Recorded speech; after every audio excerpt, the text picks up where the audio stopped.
Hi guys, let's do a day in my life Saturday series. म चाहिँ आज बिहानै एनसीसी हेडक्वार्टर पुगेँ त्यसपछि मेरो चाहिँ यो फेभरेट स्पट हो क्या I always do a self reflection here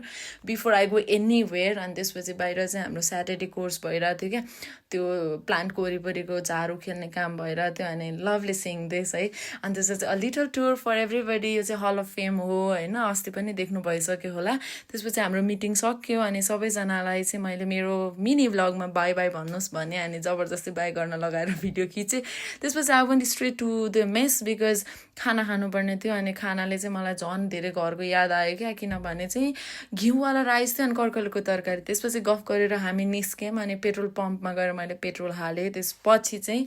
I had a meeting Rotaract club of People's क्याम्पसको last meeting for this Rota year 25-26 नक्सालमा जिम्बुथकालीमा थियो अनि त्यसपछि meeting started at 4:40 by the secretarial notes हाम्रो सेक्रेटरी हुनुहुन्थ्यो श्रेया बहिनी अनि त्यसपछि उहाँले स्टार्ट गर्नुभयो त्यसपछि यो चाहिँ हाम्रो क्लबदेखि लिएर एभ्री रोटरा क्लबको कल्चर हो जहाँ चाहिँ यो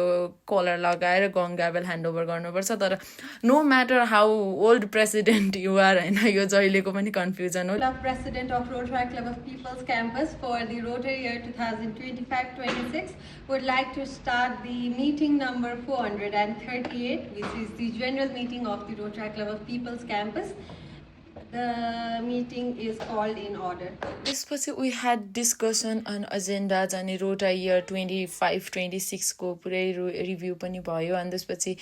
बोर्ड अफ डिरेक्टर्सहरूले चाहिँ प्रेसिडेन्टको लागि गिफ्ट पनि रेडी पार्नु भएको रहेछ so they handed it over to the president अनि प्रेसिडेन्टले पनि सबैजनाको लागि cute notes and flowers prepare गर्नुभएको रहेछ that's really very sweet of her होइन अनि सबैजनालाई पालो पालो दिँदै हुनुहुन्थ्यो and that president secretary duo oh my god यस्तो इमोसनल भएको थिएँ म होइन उनीहरू पनि रोइरहेको थियो क्या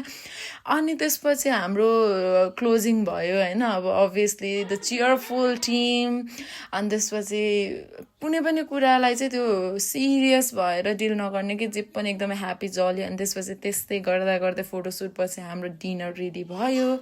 अनि डिनर खाँदै थियौँ अब भाइले चाहिँ घिउ हाल्दै थियो अनि त्यसपछि म चाहिँ 7:30 खाएर निस्केँ that's it for today okay bye by